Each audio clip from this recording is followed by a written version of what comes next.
Mesdames et messieurs, bonsoir. Il est 20h sur ITV, c'est parti pour le journal. À la une de l'actualité, ce soir, le chef de l'État, Bassirou Diomaye Faye, était à Touba. Aujourd'hui, il a présenté les condoléances de la nation. Le président de la République a été reçu par le khalife général des Mourides, Serigne Mountakha Bassirou Mbacké. Cette visite entre dans le cadre de la présentation de condoléances à la communauté mouride endeuillée par le rappel à Dieu de plusieurs figures religieuses. À suivre en début d'édition le compte-rendu de notre correspondant permanent à Touba, Goro Naglo. Pendant ce temps, c'était aujourd'hui donc la célébration de la Journée internationale des droits du consommateur. SOS Consommateurs lance des guichets virtuels d'assistance aux consommateurs et de la plateforme Yolé, une application innovante destinée à assister les consommateurs. C'était lors d'une rencontre qui avait pour thème la défense des consommateurs à l'ère de l'intelligence artificielle. Et puis, les maîtres contractuels montent au créneau face à la presse ce matin. Ils dénoncent plusieurs injustices. C'est le cas, par exemple, du retard dans le paiement de leur salaire et la publication tardive des actes d'intégration. Une situation qu'ils jugent préoccupante. Ils interpellent l'État du Sénégal et exigent des solutions urgentes. Voilà pour les titres. Dans un instant, le développement.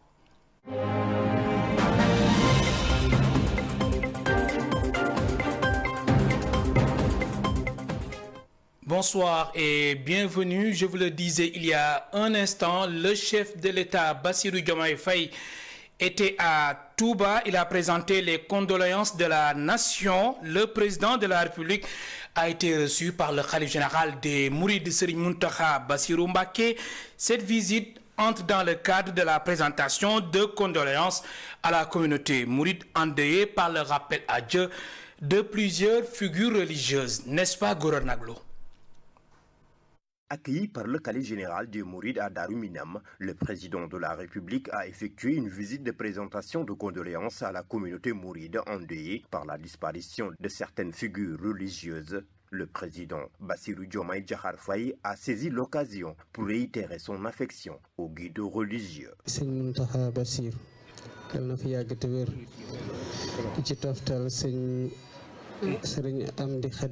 Nous prions pour que Dieu garde encore devant nous, cher Mamadou Mountakha. Aujourd'hui, l'objet de ma visite n'est rien d'autre que de venir auprès de vous pour vous présenter mes condoléances suite au rappel à Dieu de Serigne Amdi Modou Mbenda Fall, mais aussi de Serigne Dame Atta et de Serigne Moustapha Saliou. Ma présence montre encore une fois que la nation sénégalaise est endeuillée par la perte de ces figures emblématiques. D'ailleurs, après Touba, nous irons à Darou Mourti pour présenter nos condoléances à la famille de Serigne Bassirou Anta Niang Mbacké.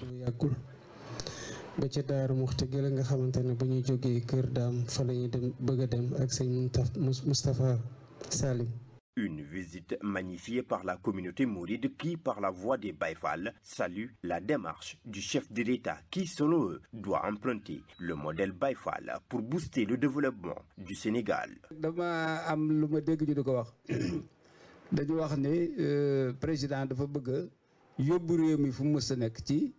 Nous avons entendu que le président de la République n'œuvre que pour le développement de ce pays. Mais pour accéder à l'émergence rapide, il faut aussi copier le modèle Baye Fall qui ne font que travailler. Le concept Djoub Djoubel est typiquement Baye Fall.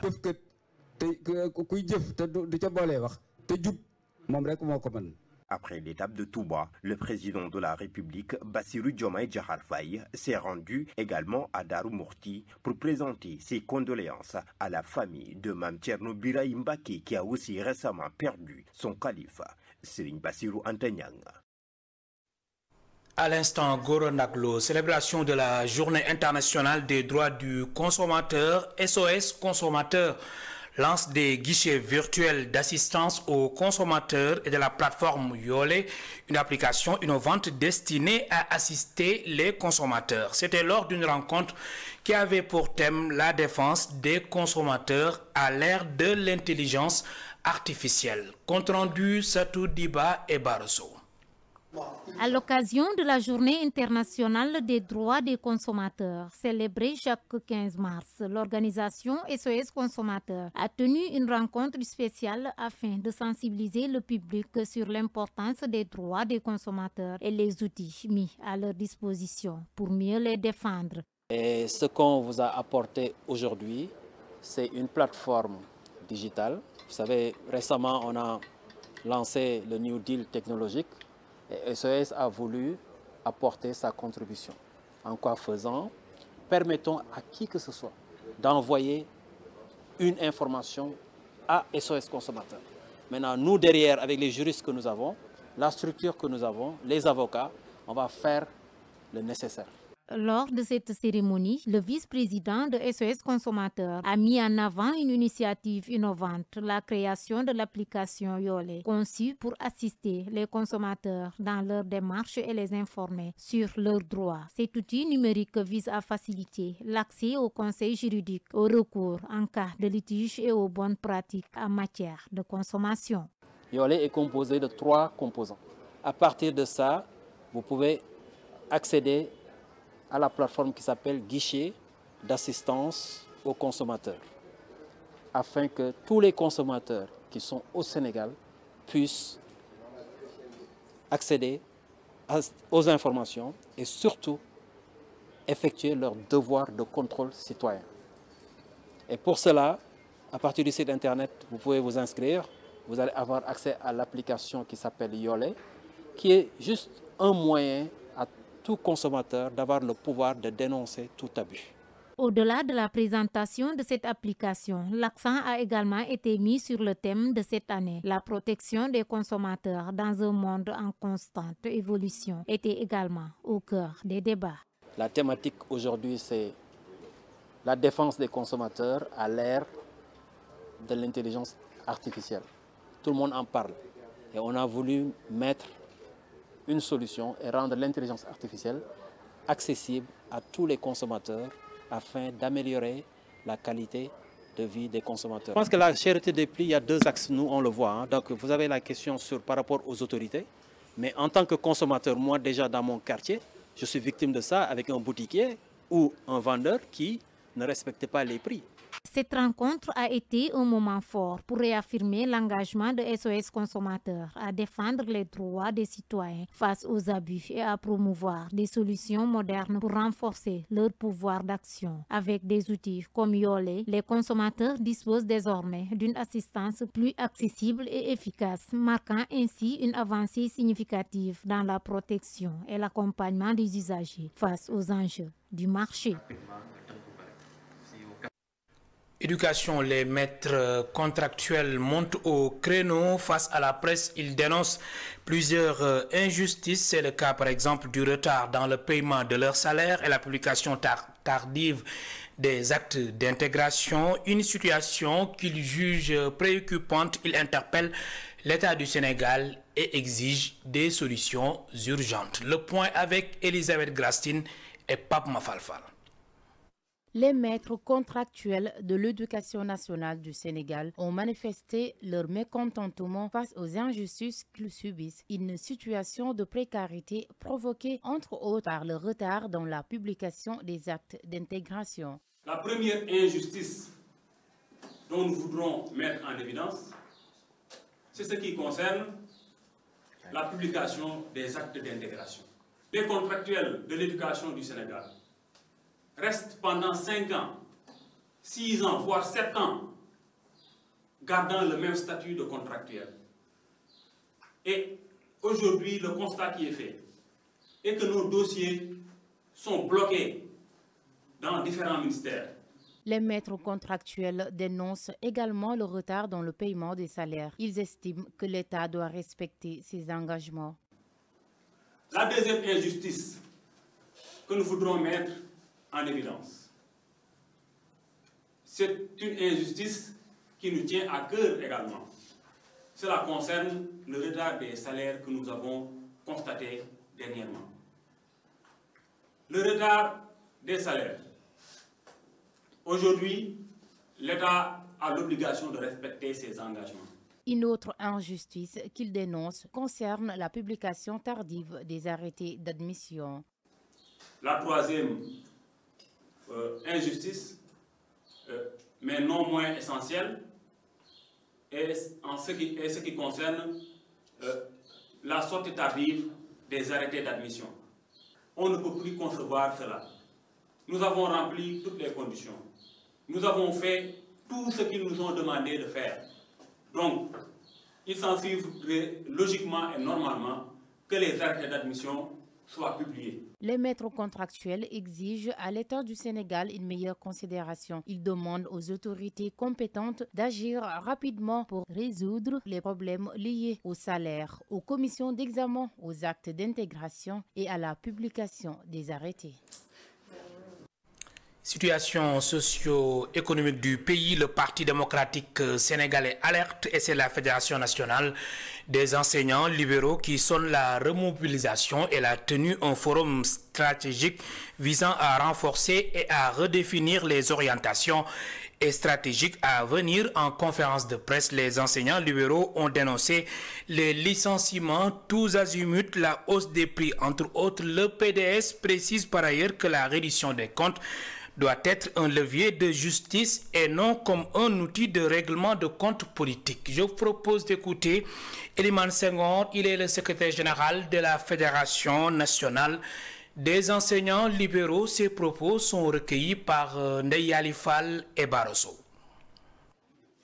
La Fédération nationale des enseignants libéraux, dans le cadre de la mise en œuvre de son plan d'action, s'est réunie en forum sous le thème « Rôle et responsabilité des enseignants de la FENEL pour une reconquête du pouvoir par le PDS » avec le président Karim Wade, seule alternative crédible. Considérant l'espoir qu'a suscité la cession au pouvoir du président Bassirou Diomaye Faye, considérant l'engagement renouvelé des enseignants libéraux pour la reconquête démocratique et non systématique du pouvoir par le PDS. Convaincu que l'objectif de reconquête du pouvoir par le PDS réside essentiellement dans son unité. La Fédération nationale des enseignants libéraux exige du régime Diomaye-Sonko de respecter ses engagements pris en faveur de l'amélioration des conditions de vie des Sénégalais, d'arrêter les licenciements massifs et arbitraires dans les entreprises, services de l'État et de procéder au rétablissement des droits de tous les travailleurs conformément aux dispositions du Code du travail. Baisser le prix du riz, de l'huile, le coût du loyer, de l'eau, de l'électricité et des produits hydrocarbures. Octroyer des emplois décents aux nombreux jeunes et de trouver une solution rapide à l'émigration clandestine. Faire de la reddition des comptes un levier essentiel pour une gouvernance transparente et non de règlement de comptes politiques pour éviter les injustices, comme ce fut le cas du président Karim Meïssa Wade. Face à la montée des agressions et des troubles en banlieue, l'ASP, Agence de sécurité, Agence d'assistance à la sécurité de proximité, lance le programme Banlieue Sûre destiné aux communes de Guédiawaye, Pikine et Keur Massar. Ce dispositif allie surveillance humaine et technologie avancée. L'initiative a été officiellement présentée lors d'un CDD, comité départemental de développement. Je vous propose de suivre la réaction de Moustapha Niang, adjoint au préfet de Pikine. Il est interrogé par Mamadou Lamine Fati et Cheikh Maguette Mbaye. C'était plutôt une réunion d'information sur le projet banlieue. Donc c'est un projet qui va être déroulé au niveau des 3 départements de la banlieue, Pikine, Guédiawaye et Keur Massar. Donc l'objectif de ce projet est surtout d'améliorer la sécurité au niveau de la banlieue. Pour ça, il y a des jeunes qui seront recrutés et il y aura aussi un dispositif important qui sera déployé au niveau des quartiers, surtout avec la mise en place de caméras de surveillance. Oui, on peut affirmer que les élus locaux ont adopté le projet parce que dans le dispositif qui sera mis en place, les maires vont occuper une place importante parce que les ASP vont opérer au niveau des quartiers et il faut forcément collaborer avec les maires.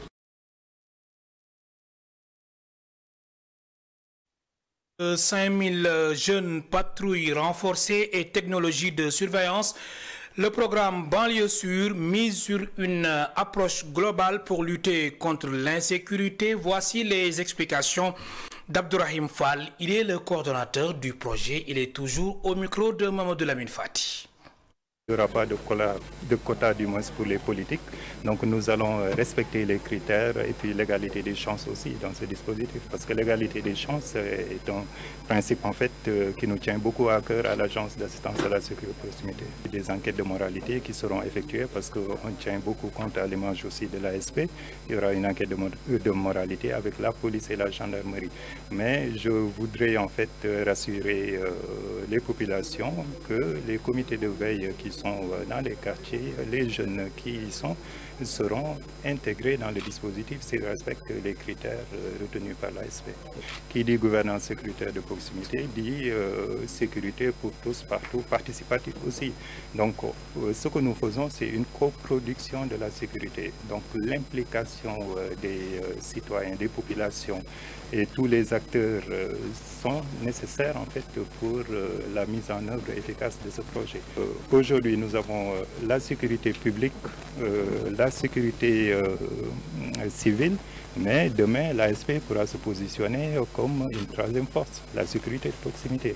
La prochaine étape, on va procéder au recrutement, forcément. Donc, on y travaille présentement.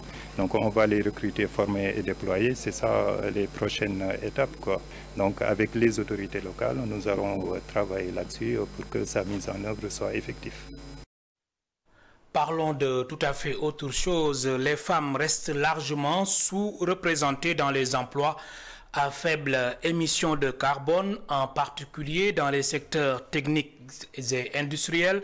C'est ce qui ressort d'une étude pilotée par FADEV, une organisation engagée dans l'autonomisation des femmes et le développement durable. Les résultats de cette étude ont été présentés lors d'un atelier de restitution qui a réuni des professionnels du secteur. Écoutons les précisions de Servane Fauvet, chercheuse et conseillère technique à FADEV. Nous avons interrogé une cinquantaine d'institutions et de femmes, 35 femmes, 12 institutions, pour essayer de bien comprendre le secteur des énergies renouvelables avec un gros plan sur le solaire, sur les énergies renouvelables liées au soleil.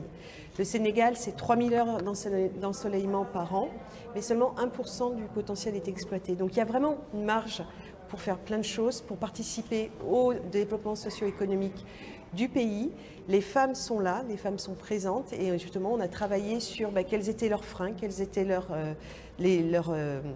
freins, quels étaient leurs défis, et on a émis un ensemble de recommandations qui peuvent s'intégrer tout à fait dans les stratégies soit étatiques, soit des universités, soit des écoles ou bien des ONG. On sait que quand elles travaillent dans les énergies renouvelables, dans le solaire, elles contribuent au bien-être économique de la communauté, notamment dans les villages reculés, mais on n'a pas de données. On voit que les filles, les jeunes femmes sont de plus en plus présentes dans les études supérieures, mais pas forcément dans les filières techniques et scientifiques. Donc on manque de données quantitatives. C'est pour ça que notre approche, nous, elle est vraiment qualitative. Il y a un rapport qui va paraître fin mars, qui sera disponible en ligne, accessible à tous, que Laurence et moi avons rédigé grâce aux entretiens qu'on a menés avec l'équipe de la FADEV. C'est quand même le travail de 6 à 7 000 pages de retranscription d'entretien, donc c'est énorme. On a souhaité dans ce rapport garder tout ce qui nous a été dit, c'est-à-dire on a gardé ce qu'on appelle les verbatims, donc ce que ces femmes, ces jeunes femmes nous ont dit, ce que ces employeurs, ce que ces institutionnels nous ont dit.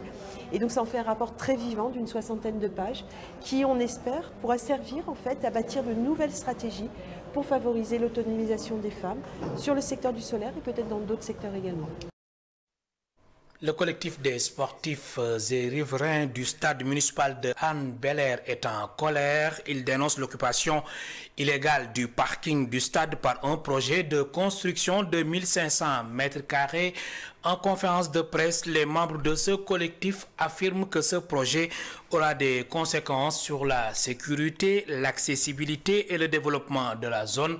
Je vous propose de suivre les explications de Mamadou John, PCA de Mariste Chakanam, responsable de la communication du collectif des sportifs et riverains du stade municipal de Hann Bel-Air. Il est ici au micro de Cheikh Ahmed Tidiane Diouf. On a un problème très simple, mais aussi sérieux, qu'on va vous présenter. On a un foncier de 1500 mètres carrés qui se trouve devant le stade de Hann, qui était destiné au parking du stade pour des raisons de sécurité et de normes. Vous savez tous combien les normes de sécurité sont importants pour un stade, pour pouvoir accueillir des matchs de haut niveau et des compétitions. Ce stade accueille plus de 2000 matchs par an. On a 3 zones dans ce stade. Le problème, c'est que la zone qui était réservée au parking du stade de Hann est en train d'être occupée par ITEA qui érige un bâtiment pour un incubateur. On sait tous que c'est un bâtiment qui a une utilité importante, mais qui ne prévaut pas sur l'utilité des normes de ce stade. Des problèmes liés à la sécurité, des problèmes liés à l'évacuation, des problèmes liés aux normes. C'est les problèmes qui nous lient à ITEA. Ils ont un titre foncier dont l'autorisation de construire n'a pas été délivrée par le maire de Hann Bel-Air, M. Babacar Meng, ni par la sous-préfecture qui nous a reçus aujourd'hui à 10 h dans son bureau. Ils ont un titre foncier, on a un titre foncier. C'est l'État qui les a donnés, c'est l'État qui nous a aussi donné notre titre foncier.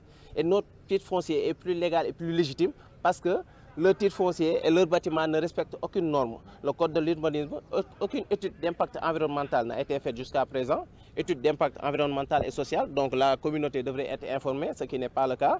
Le code de l'urbanisme n'a pas été respecté. C'est un triangle qui se trouve au milieu de la route. ITEA est en train d'occuper un espace qui ne fait pas partie de son périmètre d'occupation. Voilà, c'est ça le problème. Pour résumer, on est dans nos droits. On réclame le foncier que ITEA est en train d'être accaparé. Mesdames et messieurs, c'est la fin de ce rendez-vous avec l'actualité sur ITV. Merci de nous avoir suivis. Bonsoir.